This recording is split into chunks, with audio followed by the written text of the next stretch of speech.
आप सभी का भारतीय जनता पार्टी की प्रेस वार्ता में स्वागत है। हम सब जानते हैं आने वाले दिनों में तेलंगाना विधानसभा के चुनाव होने वाले हैं। ये चुनाव तेलंगाना राज्य के लिए और तेलंगाना के सभी नागरिकों के लिए बहुत महत्वपूर्ण और दिशा दर्शक चुनाव होने वाला है, क्योंकि एक लंबे संघर्ष की पृष्ठभूमि में तेलंगाना की रचना हुई। अलग तेलंगाना राज्य की मांग में तेलंगाना प्राइड के साथ साथ खुशहाल तेलंगाना भी एक मुद्दा था। और 10 साल के बाद जब पीछे मुड़कर देखते हैं तो रेवेन्यू सरप्लस स्टेट से लाखों करोड़ों का ऋण आज तेलंगाना स्टेट पर है। तेलंगाना की प्राप्ति के लिए जिन युवाओं ने अपना सर्वोच्च बलिदान दिया था, करीब करीब 1500 युवाओं ने दिया था, उन्होंने तेलंगाना की भविष्य की पीढ़ी के लिए अपना सब कुछ बलिदान किया था। आज युवा बिल्कुल निराश खड़ा है। किसान, दलित, बैकवर्ड्स बिल्कुल निराश खड़े हैं और सभी लोग तेलंगाना के भविष्य को लेकर आशंकित हैं। 30 नवंबर को तेलंगाना का चुनाव होना है। मैं तेलंगाना की जनता को, सारे मतदाताओं को अपील करना चाहता हूं कि आपका एक वोट केवल एक विधायक या एक सरकार का निर्णय नहीं करेगा। आपका एक वोट तेलंगाना और भारत के भविष्य का निर्णय और निर्धार करेगा। इसलिए सारी पार्टियों के परफॉर्मेंस के इवैल्यूएशन के साथ आप वोट कीजिए और मुझे भरोसा है कि तेलंगाना के सुज्ञ मतदाता जब ये पृष्ठभूमि को चेक कर कर वोट देंगे तो निश्चित ही तेलंगाना के मतदाता की पसंदगी कमल निशान पर होगी, मोदी जी की भारतीय जनता पार्टी पर होगी। ये 10 साल में बीआरएस ने एक प्रकार से करप्शन के अलावे कोई उद्यम नहीं किया है। मिशन भागीरथ घोटाला हो, पासपोर्ट स्कैम हो, मियापुर भूमि सौदे का 4000 करोड़ का घोटाला हो, आउटर रिंग रोड सिर्फ औने पौने दाम पर बेच देने का घोटाला हो, कालेश्वरम परियोजना का घोटाला हो, शराब घोटाले को हम सभी जानते ही है। ग्रेनाइट घोटाले में कितना मनी लॉन्ड्रिंग हुआ वो कोई छिपी बात नहीं है। 2020 की बाढ़ राहत में भी घोटाला किया गया। के रिपोर्ट से स्पष्ट हो गया है कि मिशन काकतीय में 22,000 करोड़ रुपए का बजट समाप्त होने के बाद भी सिर्फ 65% काम हुआ है। और बीआरएस के कार्यकर्ता दलित बंधु जो 2 बेडरूम हॉल किचन का स्कीम है उसमें भी उगाही कर कर दलितों से पैसा लेते हैं। ये सारी बातें आज तेलंगाना की जनता की जनमानस में स्थिर हो चुकी है और तेलंगाना की जनता मानती है कि केसीआर की पार्टी बीआरएस ने यहां पर घपले, घोटाले और भ्रष्टाचार की सिवाय कुछ नहीं किया। किसी भी सरकार की क्रेडिबिलिटी, इसकी विश्वसनीयता, उसने अपने जो घोषणा पत्र घोषित किए हैं, इसमें कितने वादे पूरे किए हैं, इसके आधार पर होती हैं। 1 लाख नौकरियां देने का वादा किया था, 8 से ज्यादा पेपर लीक हुए, और क्यों पेपर लीक हुए हम सब जानते हैं। भर्तियां हो नहीं पाई। 3000 रुपया प्रतिमाह बेकारी भत्ता देने का वादा किया था, वो भी पूरा नहीं हुआ। 40 लाख बच्चों को केजी से पीजी तक मुफ्त शिक्षा देनी थी, वो भी वादा पूरा नहीं हुआ। 7 लाख गरीबों को घर देने का वादा उन्होंने पूरा नहीं किया, मोदी जी ने इसका प्रयास किया। गरीबों का 1 लाख रुपए का लोन माफ करना था, वो भी नहीं हुआ। हर जिले में एक सुपर स्पेशलिटी अस्पताल खोलना था, वो भी नहीं हुआ है। Cinema city, pharma city, textile city, sport city और एजुकेशन सिटी, ये सभी बनाने का वादा था। सिटी कहीं पर दिखाई नहीं पड़ती है, और सिटी के लिए जो जमीन था वो सारा गबन कर केसीआर के लोगों ने भ्रष्टाचार किया है। इसके दूसरी ओर भारतीय जनता पार्टी की नरेंद्र मोदी सरकार ने भारतीय जनता पार्टी के स्थापना से 1950 से जनसंघ से लेकर अब तक जितने वादे किए थे, ये 9 साल में हमने सभी वादे पूरे किए हैं। चाहे राम मंदिर बनाने का वादा हो, चाहे धारा 370 को समाप्त करने का वादा हो, चाहे ट्रिपल तलाक को समाप्त करने का वादा हो, चाहे गरीब कल्याण का वादा हो। हमने कई सारे गरीब कल्याण के काम केसीआर सरकार के असहयोग के बावजूद भी यहां किए हैं। जैसे 40 लाख लाभार्थियों को, किसानों को हर साल 6000 रुपया मोदी सरकार चेक से दे रही है। 54 लाख गरीबों के घर में पीने का पानी नल से जल पहुंचाया। लगभग 33 लाख घरों में तेलंगाना के शौचालय बनाया। 1,90,00,000 गरीबों को हर साल 5 किलो, हर महीने 5 किलो अनाज प्रति व्यक्ति हम दे रहे हैं। 11,50,000 माताओं को उज्ज्वला का गैस का सिलेंडर दिया। 2.5 लाख घर बनाए, और ग्रामीण सड़क योजना भी 12,000 किलोमीटर बनाई। तो कौन पार्टी अपने वादे पूरे कर रही है, इससे इसकी विश्वसनीयता खड़ी होती है। और यहां पर केसीआर सरकार के खिलाफ एक बहुत बड़ा रोष तुष्टीकरण की राजनीति का भी है। हमारा संविधान किसी भी वर्ग विशेष को स्पेशल फेवर परमिट नहीं करता है। तुष्टीकरण की राजनीति के चलते जो तेलंगाना का प्राइड है, तेलंगाना का गौरव जिसके साथ जुड़ा है, जिसमें हजारों लोगों ने अपनी जान गंवाई, वो हैदराबाद विमोचन दिन को भी केसीआर ने मनाने का वादा तोड़ा है। इसके साथ साथ रिलीजियस रिजर्वेशन, केसीआर ने पूरे देश में एक ही राज्य ऐसा है जहां रिलीजियस रिजर्वेशन दिया जाता है जो संविधान सम्मत नहीं है, गैर संवैधानिक।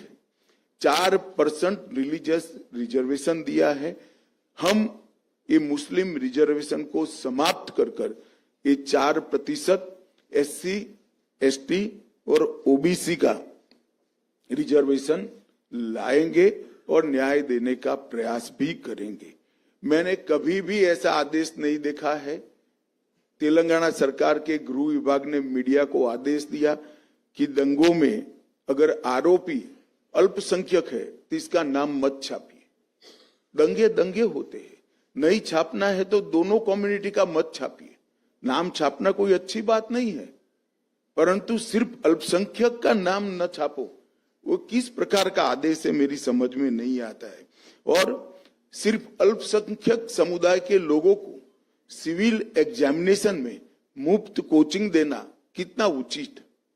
अगर सभी गरीबों को देते और उसमें अल्पसंख्यक बच्चे भी आते, हमें कोई आपत्ति नहीं। एससी आते, एसटी आते, गरीब बच्चे आते, सभी गरीबों को मुफ्त कोचिंग मिलना चाहिए, एक समान प्लेटफॉर्म मिलना चाहिए। मगर इस प्रकार के तुष्टीकरण की राजनीति से भी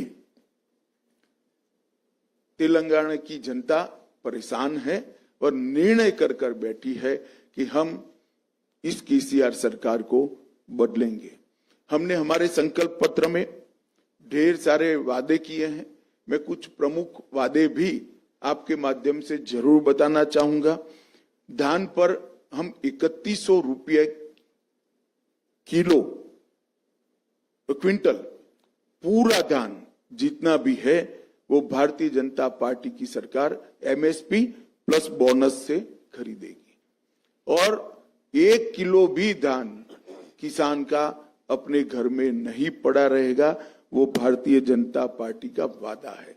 इसके साथ बॉयल राइस भी हम परचेज करेंगे जो केसीआर सरकार नहीं करती है। पूरे भारत में मोदी जी ने पेट्रोल और डीजल के दामों से राहत देने के लिए कस्टम ड्यूटी को कम करा था। उस वक्त जहां जहां भारतीय जनता पार्टी की सरकारें थी वहां पर हमने वेट को कम कर इसका मैचिंग प्राइस कर कम दाम से पेट्रोल और डीजल देश भर में आज मिल रहा है। परंतु जहां जहां कांग्रेस की सरकार है और तेलंगाना जहां बीआरएस की सरकार है वहां उन्होंने वेट कम नहीं किया। हमने तय किया है कि हमारी सरकार बनने के बाद पहले ही कैबिनेट में वेट को कम कर पेट्रोल और डीजल के बढ़े हुए दामों से तेलंगाना की जनता को मदद करेंगे। हमने तय किया है कि सभी गरीब लोगों को साल में 4 मुफ्त गैस के सिलेंडर देंगे। सभी नवजात गरीब बालिकाओं को 2 लाख रुपए का फिक्स डिपॉजिट देंगे। कॉलेज जाने वाली छात्राओं को, मेधावी छात्राओं को मुफ्त लैपटॉप देंगे और जब राम मंदिर बन ही रहा है तब सभी वरिष्ठों को बारी बारी से राम मंदिर और काशी की यात्रा भी भारतीय जनता पार्टी की सरकार कराएगी। मित्रों, कांग्रेस पार्टी ये सालों से तेलंगाना विरोधी पार्टी रही है। तेलंगाना के लंबे किसी ने सप्रेस करने का काम किया तो कांग्रेस पार्टी ने किया। पहले भी जब संयुक्त आंध्र प्रदेश था तब भी श्री अंजय्या का सार्वजनिक अपमान आज भी तेलंगाना की जनता भूल नहीं सकती। नरसिम्हा राव जी को जिस तरह से अपमानित किया वो भी तेलंगाना की जनता आज भी नहीं भूल सकती। और तेलंगाना आंदोलन में 2009 में अलग तेलंगाना का वादा करने के बाद भी न देने के कारण कम से कम 15 युवाओं ने अपनी जान गंवाई। जब तेलंगाना की जनता बीआरएस को, टीआरएस को बदलना चाहती है, मैं तेलंगाना की जनता को स्पष्ट रूप से बताना चाहता हूं कि आप ओवैसी को वोट दोगे तो भी वो बीआरएस के पास जाने वाला है, आप कांग्रेस को वोट दोगे तो भी वो केसीआर के साथ जाना है। ये ट्रैक रिकॉर्ड है।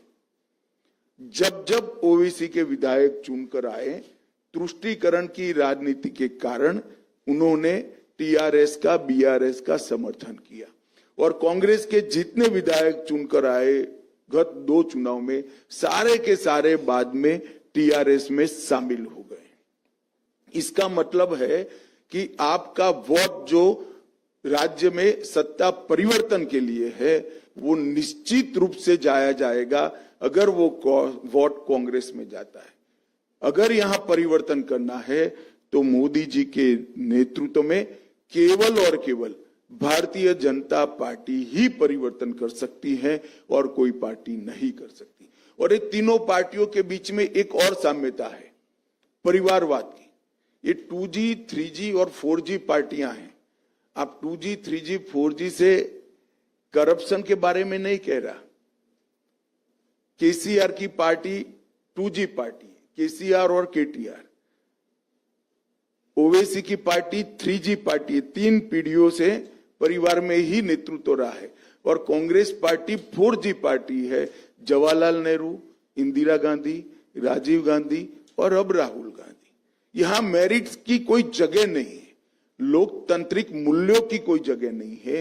ये तीनों परिवारवादी पार्टियां हैं, इसलिए चुनाव के पहले अलग अलग कपड़े, अलग अलग चोले, अलग अलग नारे लेकर आते हैं। चुनाव के बाद सब एक दूसरे के साथ इकट्ठा हो जाते हैं। तो केसीआर को बदलने के लिए वोट चाहे ओवैसी की पार्टी को दीजिए, चाहे कांग्रेस को पार्टी को दीजिए, वो जाना अंततोगत्वा केसीआर की पार्टी में है। अगर आप भारतीय जनता पार्टी को मौका देते हैं तो हम तेलंगाना के आंदोलनों के सभी शहीदों का स्वप्न पूरा करने का काम भारतीय जनता पार्टी करेंगी। विगत 9 साल में मोदी जी ने तेलंगाना के विकास के लिए ढेर सारे काम किए हैं।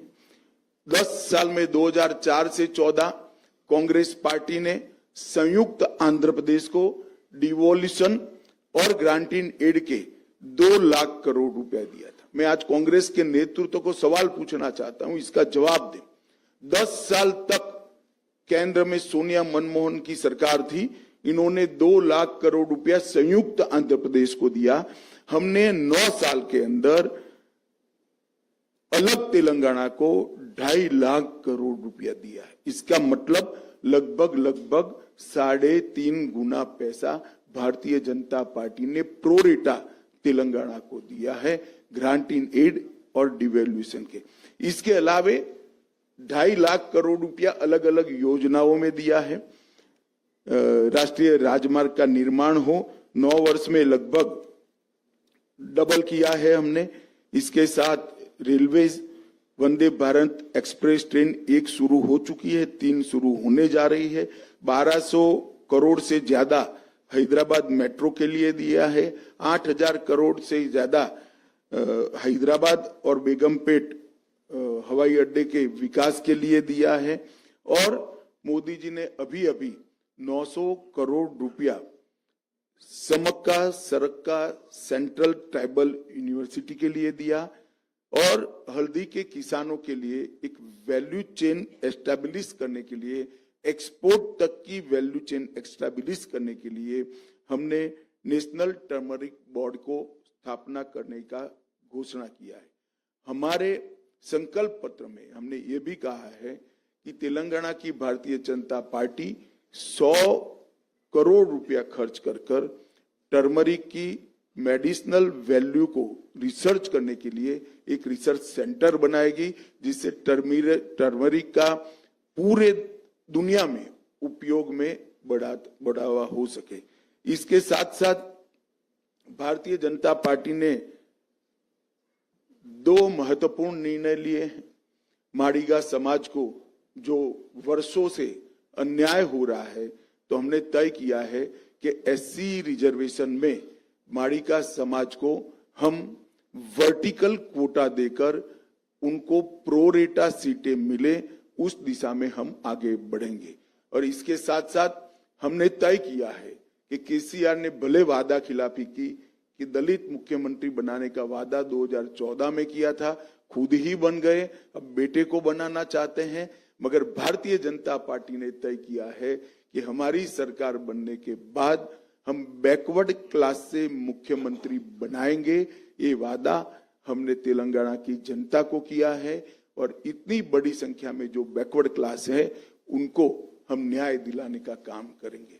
अंत में मैं आप सभी के माध्यम से तेलंगाना की जनता को, तेलंगाना के सभी सूज्ञ मतदाताओं को करबद्ध निवेदन करना चाहता हूं कि आप भारतीय जनता पार्टी को मौका दीजिए।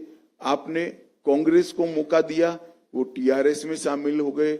आपने टीआरएस को मौका दिया, करप्शन के अलावे कुछ नहीं किया, बदहाली के अलावे कुछ नहीं किया, केवल और केवल तुष्टीकरण की राजनीति की है।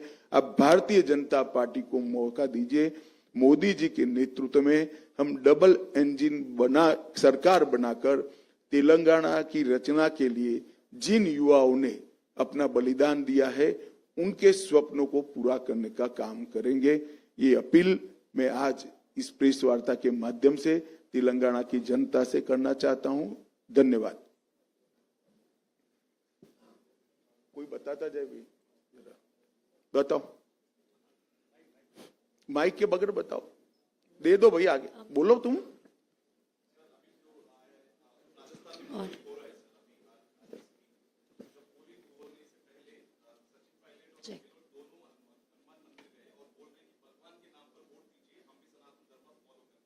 चलो अच्छी बात है, बहुत लेट ज्ञान आए। अमित शाह जी, सुरेखा इंडिया टीवी से। एमआईएम और बीआरएस ये कर रही है कि अगर भाजपा को अगर मौका दिया जाता है तो यहाँ पर कम्युनल वायलेंस और मॉब लिंचिंग जैसी घटनाएं बढ़ेंगी, और इसी को लेकर मुद्दा भी बना रही है, कई जगह पर प्रचार कर रही है। आप क्या जवाब देना चाहिए? देखिए, दंगों के लिए भारतीय जनता पार्टी का ट्रैक रिकॉर्ड आप सब कुछ ऑनलाइन उपलब्ध होता है, चेक कर सकते हैं। जहां जहां भारतीय जनता पार्टी की सरकारें बनी है वहां दंगे समाप्त हो गए। दंगों का ट्रैक रिकॉर्ड सबसे खराब अगर किसी का है तो कांग्रेस पार्टी का है। हम अपीसमेंट नहीं करते लॉ एंड ऑर्डर में, और क्योंकि अपीसमेंट नहीं करते, किसी की हिम्मत नहीं है दंगा कराने की। जहां जहां भारतीय जनता पार्टी की सरकारें बनी है वहां वहां दंगे बंद हुए हैं, बड़े नहीं।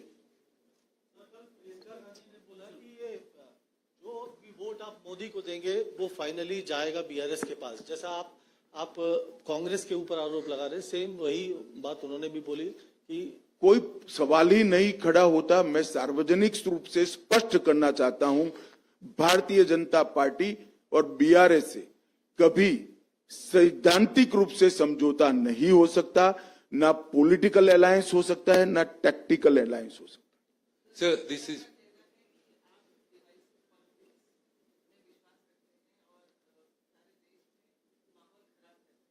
देखिए, कोरा आरोप लगाना ठीक है, क्या मुस्लिम रिजर्वेशन देना ये विभाजनकारी पॉलिसी नहीं है? क्या तेलंगाना विमोचन दिन नहीं मनाना, हैदराबाद विमोचन दिन नहीं मनाना, वो किसके डर से नहीं बनाते हैं? हमारा एक तो उदाहरण दीजिए, क्या विभाजनकारी पॉलिसी है हमारी? तेलंगाना में बहुत भ्रष्टाचार करा, अब बोल रहे हैं, अभी तक एक्शन नहीं ले रहे हैं। बीआरएस को प्रोटेक्ट बीजेपी कर रहे हैं, कांग्रेस प्रचार करके जा रहे हैं, कैसा देख रहे हैं? देखिए, जो जो भारत सरकार के डोमेन में है वो सारी जांच प्रक्रिया में है, मगर चुनाव के कैलेंडर के हिसाब से जांच नहीं चल सकती।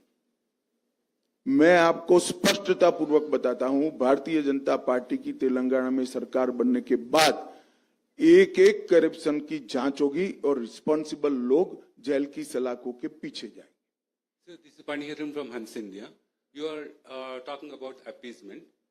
There are reports that Indian citizenship is being sold in the open market in West Bengal by offering voter cards and that kind of enrollments. What is your take on that? देखिए, हमारे संज्ञान में कुछ मामले आए हैं, इसकी detail जांच हो रही है और किसी को बख्शा नहीं जाएगा, किसी को बख्शा नहीं जाएगा, कठोर कदम उठाएंगे। सर,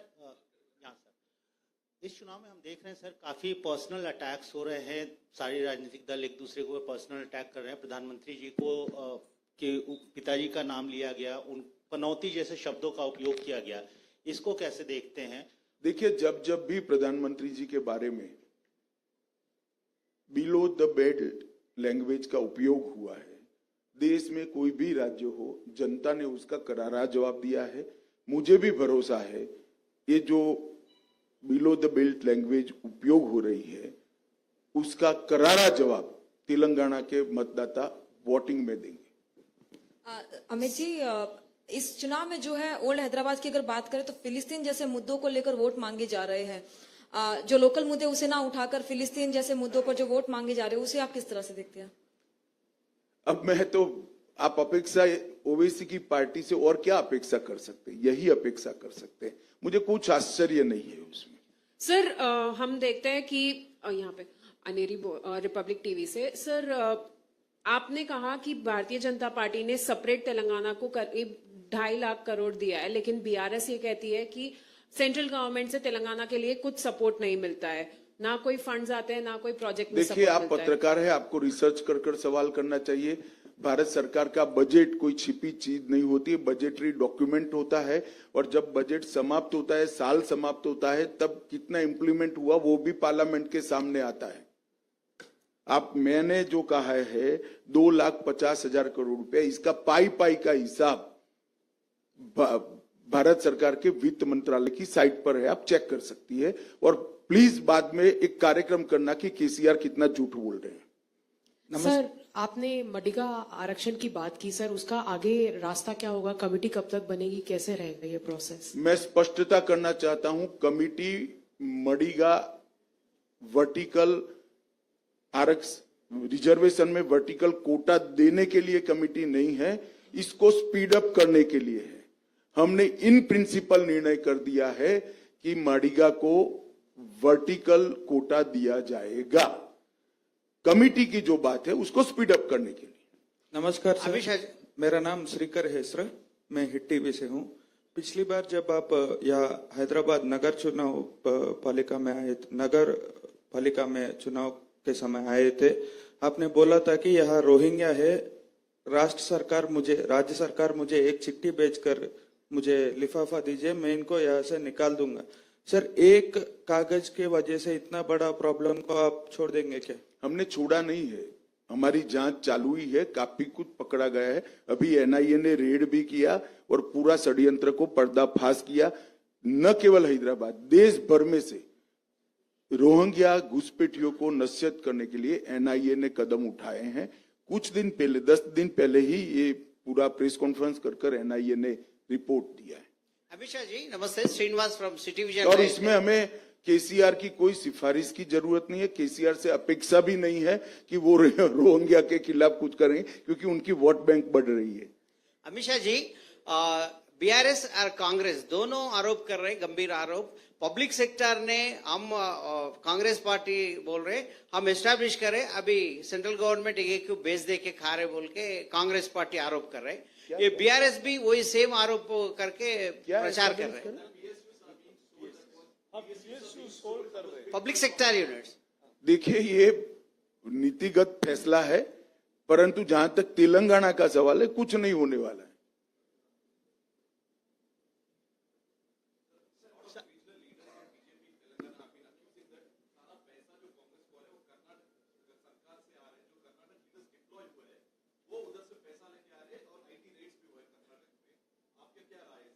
राय क्या है भाई, एजेंसियां को अपना काम करना चाहिए, चुनाव आयोग ने अपना काम करना चाहिए।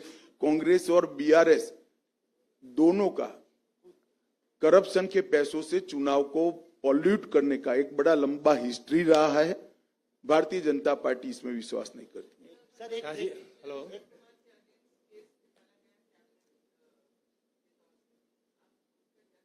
मैं अब नहीं, आप कांग्रेस पार्टी से क्या अपेक्षा कर सकती हैं? इससे ज्यादा अच्छी अपेक्षा कर ही नहीं सकते आप, वो ही करेंगे वो। शाह जी मैं हिंदी मिलाप से हूँ, विकास जगताप। इधर आपने कहा कि 9 साल में 9 करोड़ रुपए हमने राज्य सरकार को दिए हैं और 2.5 लाख रुपए भी दिए हैं, लेकिन केसीआर जी कहते हैं, केटीआर जी कहते हैं आपने कोई हम पर एहसान नहीं किया है।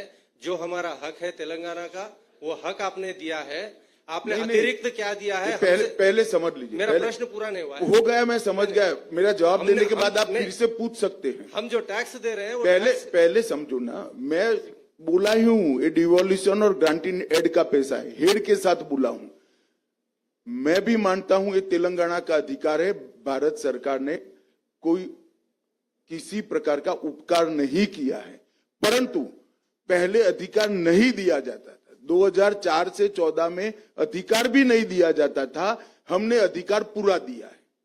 और केसीआर को शायद अकाउंटिंग के हेड समझने में बहुत दिक्कत आएगी, उनका एक अलग मूड होता है और एक घर पर बैठकर सरकार चलाने वालों के समझ में भी नहीं आता है, फार्म हाउस में समझ में नहीं आता है, इसके लिए सेक्रेटरीट में जाकर मीटिंग करनी पड़ती है। सर अमित जी, इस तरफ एक और सवाल मेरी तरफ से, आशीष सर, लगातार एमआईएम असदुद्दीन ओवैसी अकबरुद्दीन ओवैसी लगातार ये बोल रहे हैं कि बीजेपी कुछ भी कर ले, हमारे इलाके में जैसे हम जीएचएमसी में अपने फोर्ट को होल्ड करके रखे, इस बार भी होल्ड करके रखेंगे। और एक और इंसिडेंट हुआ है चुनाव प्रचार के दौरान, अकबरुद्दीन ओवैसी जी का एक वीडियो वायरल हुआ जहां वो पुलिस वालों को धमकाते नजर आए।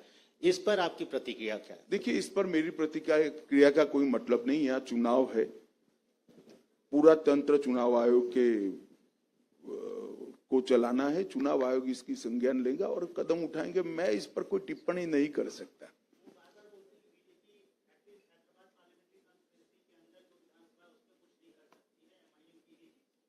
ऐसा है भैया, अब उनको डर कांग्रेस से है। इस बार उनकी वोट बैंक में कांग्रेस बड़ा डिवीजन कर रही है, थोड़े डरे हुए हैं। हेलो,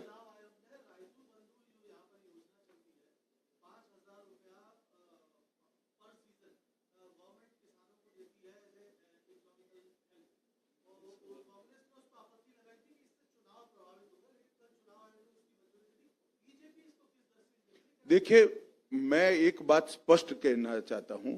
तेलंगाना में अपप्रचार दोनों पार्टियों की ओर से हो रहा है। किसी भी वर्ग को, किसी भी व्यक्ति को या किसी भी समुदाय को जो सहायता अभी टीआरएस सरकार दे रही है उसको हम बंद नहीं करेंगे। ये भारतीय जनता पार्टी का फैसला है।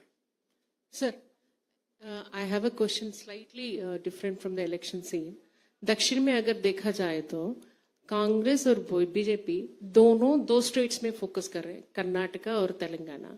इसको आप कैसे देखते हैं? आप गलत फहमी में, हम केरल भी फोकस कर रहे हैं, हम तमिलनाडु भी फोकस कर रहे हैं। कम से कम मेरी पार्टी का मैं बता सकता हूं, हम सभी को फोकस कर रहे हैं।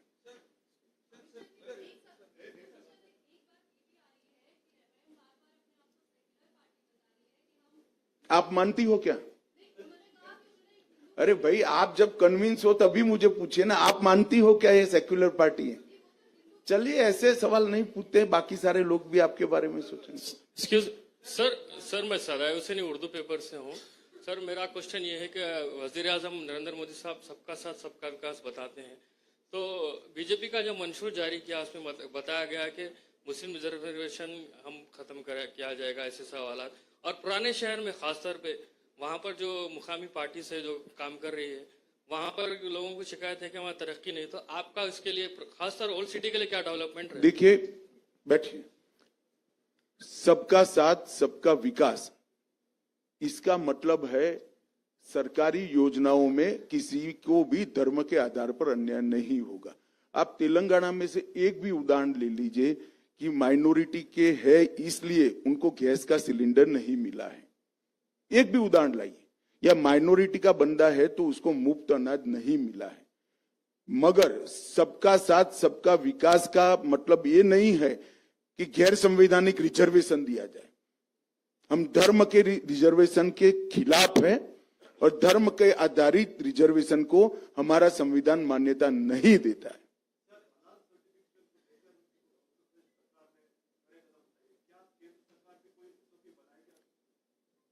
देखिए, ये इस पर अभी केंद्र सरकार ने कोई निर्णय नहीं किया है और इस पर पूरा सोच विचार कर ही मैं केंद्र सरकार की ओर से कुछ बता सकता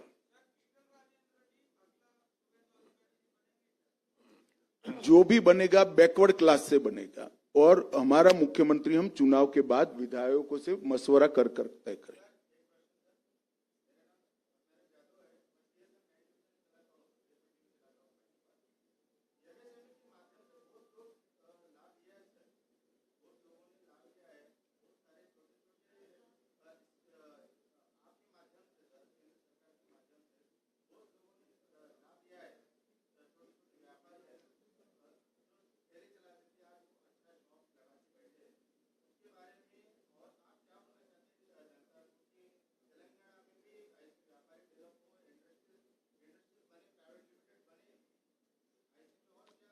देखिए, भारत सरकार की सभी योजनाओं को केसीआर ने यहां पर जितना सपोर्ट राज्य सरकार के इंफ्रास्ट्रक्चर का मिलना चाहिए नहीं दिया है। इसके लिए भारत सरकार की 125 के करीब सभी योजनाओं का अच्छा इम्प्लीमेंटेशन नहीं हो रहा है। इसीलिए मैं अपील करने आया हूं कि डबल इंजन की सरकार लाइए नरेंद्र मोदी गवर्नमेंट की सभी योजनाओं को हम 100% इम्प्लीमेंटेशन करेंगे। मुझे लगता है आप बहुत स्ट्रेच कर अब सवालों में जा रहे हैं, तो आप सभी का धन्यवाद और मैं आशा करता हूं मेरी फीलिंग को आप जनता तक जरूर पहुंचाइए। बहुत बहुत धन्यवाद। అందరికీ ధన్యవాదాలు।